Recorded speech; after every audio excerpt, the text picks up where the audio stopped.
네, 안녕하세요. 자, 현대차. 시간이 좀 많이 늦었습니다.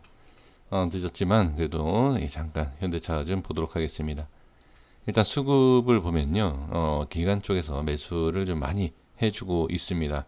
그래서 오늘도 역시 기관 쪽의 매수에 대한 이 부분, 약간 좀 뭐 음봉이 생기긴 했지만 뭐 갭상승 강하게 나온 이후에 음봉이 나온 거기 때문에 뭐 크게 걱정을 하실 내용은 아니다. 저는 그렇게 보여집니다. 그리고 이제 프로그램 쪽에서 매도가 나온 이 부분이 있는데, 이거는 아마 제 개인적인 생각으로는 여기에 대한 위치, 네, 여기가 좀 부담스러운 그런 모습, 그리고 여기 자 계속 지금 매도가 나오고 있지 않습니까? 예, 이러한 부분 때문에 예, 그런 게 아닌가. 그래서 뭐 프로그램 쪽이 매도를 한다라고 해서 주가가 못 간다라는 것은 아니지만, 그 위치에 따라서, 그러니까 그 위치가 어떠하다라는 것을 우리가 간접적으로는 알 수 있다. 예, 그런 거죠. 그래서 외인과 프로그램 쪽에서 매도가 지금 나오는 부분, 그리고 개인의 물량이 예, 일단 줄지 않고 있는 상황에서 네, 이런 모습이다. 이렇게 말씀을 예, 드려보도록 하겠습니다. 제가 전에도 전 시간에도 말씀을 드렸던 내용이 어떤 내용이냐면, 어, 종목은 상당히 좋다. 그리고 상승도 뭐 크게 나올 수도 있다. 하지만 누구보다, 다른 누구보다도 조금 저렴하게 사면 좋지 않겠느냐. 예, 그죠? 제가 이제 그 말씀을 드린 것이고, 그리고 현대차가 가는 거에 있어서 조금, 자, 상당히 여기 급하게 올라왔어요. 그죠? 상당히 급하게 올라온 부분, 저도 생각 못했죠. 네, 이걸 과연 그러니까 이렇게 올라갈 거다라고 생각하는 사람이 있을까요? 조금씩 올라가는 부분은 좀 이해할 수 있지만, 현대차가 이렇게 갑자기 올라갈 수 있었다? 예, 이거는 어느 누구도 이렇게 쉽게 생각하지 못했던 부분이 아닌가 싶습니다. 그래서 제가 이 말씀을 드리는 이유가 뭐냐면, 이러한 모습도 엄청 강한 거다. 저는 그렇게 보여져요. 그러니까 이 종목을 보유하고 계신 분들께서는 아, 이렇게 가는 거, 뭐, 야, 내가 갖고 있는 종목 한 번에 이렇게 20, 30% 쭉쭉쭉 올라갈 수 있는 거 아니냐. 근데 저는 이 종목에 있어서 뭐 안 좋게 말씀드리는 게 아니라 있는 그대로에 대한 부분을 말씀을 드리는 겁니다. 그래서 지금 이 종목이 제가 이러한 말씀 드리는 이유가 뭐냐면, 여기에서 바로 돌파가 나오면 엄청나게 좋은 거죠. 여기에서. 그 이유는 이 상승하는 이 각을 보면, 이 각도를 보면 급등하는 각도라는 게 있어요. 근데 반대로 뭐냐? 그 급등하는 각도에 대해서 어떻게 제대로 상승하지 못하면 바로 또 그만큼 빠지게 돼 있습니다. 그 부분을 보셔야 돼요. 지금 시장 때문에 빠진 거다라고 생각할 수도 있지만 그렇지 않습니다. 이건 미리 빠지기 시작했죠. 예, 시장에 비해서 먼저 빠지기 시작했죠. 그러니까 시장에 대한 것을 얘기할 거는 아닌 것 같습니다.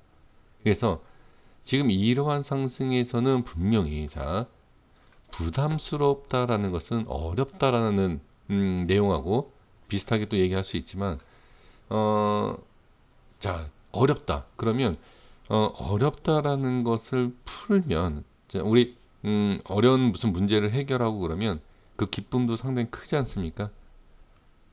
그러면 이 어려운 자리를 돌파한다.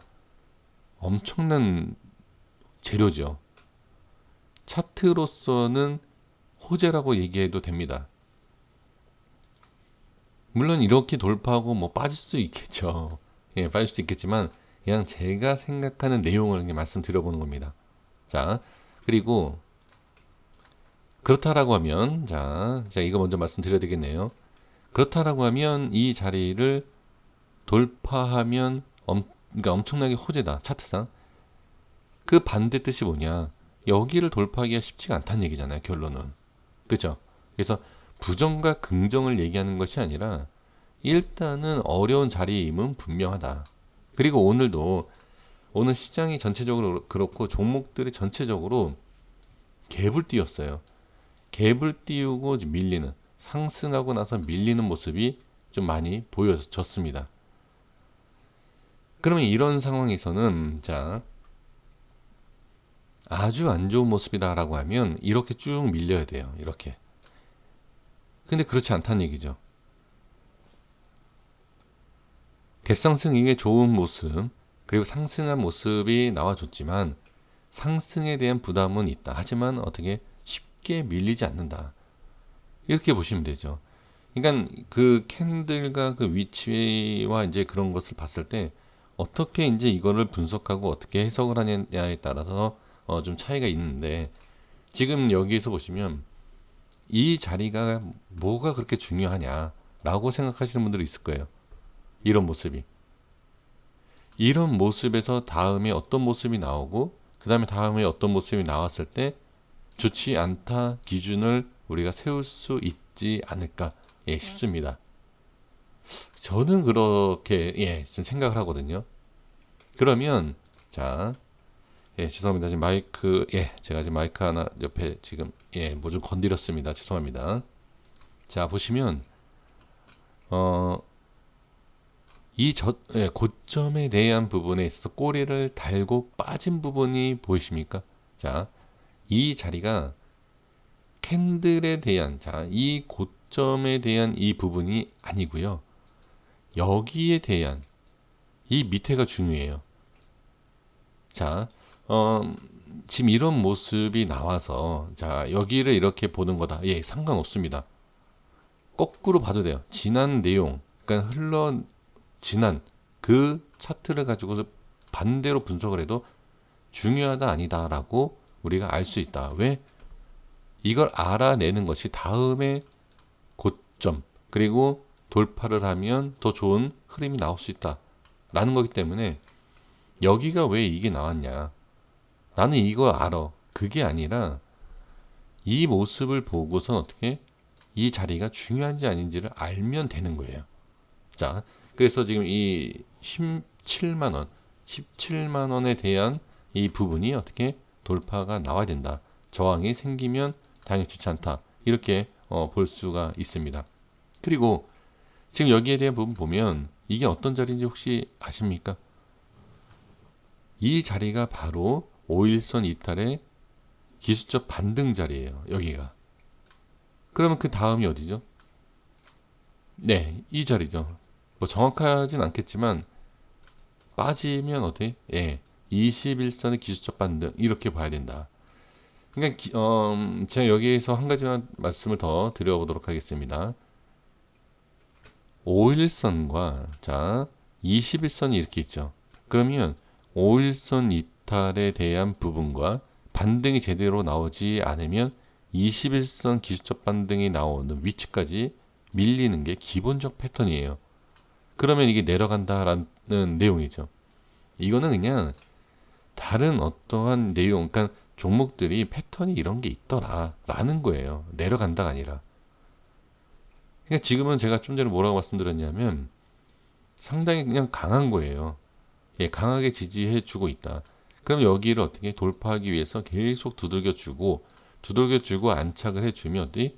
네, 최고가, 최근의 고가를 돌파를 하고 나서 어떻게 올라가면 우리가 목표치를 세우고 있는 뭐 30만 원, 그렇게 이제 갈 수 있는 그런 자리를 만들어 주는 거죠. 그러니까 우리가 이러한 차트를 보는 이유가 어떻게 갈 건가라는 것을 미리 알 수는 없어요. 알 수는 없지만 우리가 이렇게 그려보는 것은 이렇게 갔을 때의 다음이 어떤 모습이 나오겠다.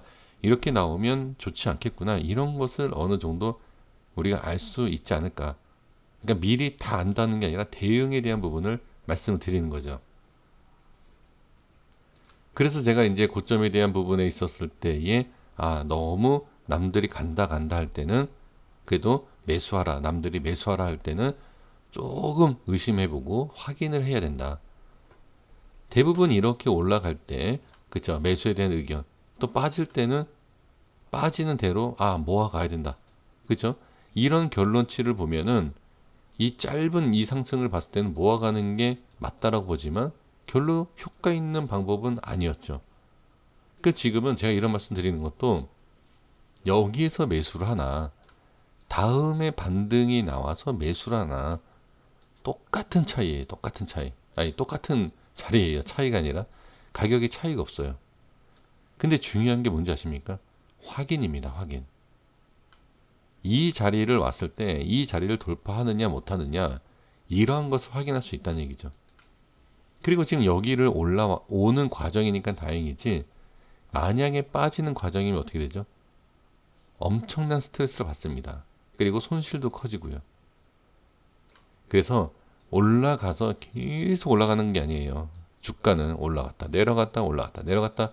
지금 여기가 워낙 급하게 올라갔기 때문에 올라가더라도 한번 이렇게 조정이 있은 후에 올라가는 거다.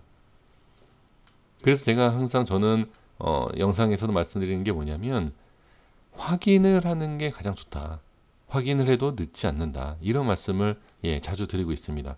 그래서 지금은 기술적으로 봤을 때 전혀 문제가 되는 게 없습니다.